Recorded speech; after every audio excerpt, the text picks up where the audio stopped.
দিতে পারিনি।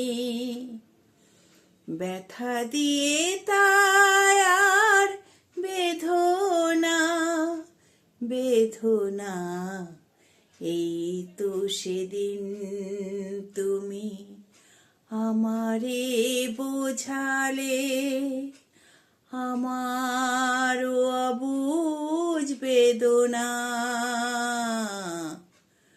দুটি হাত ধরে আমি তোমায় বলেছি, এ শুধু আমার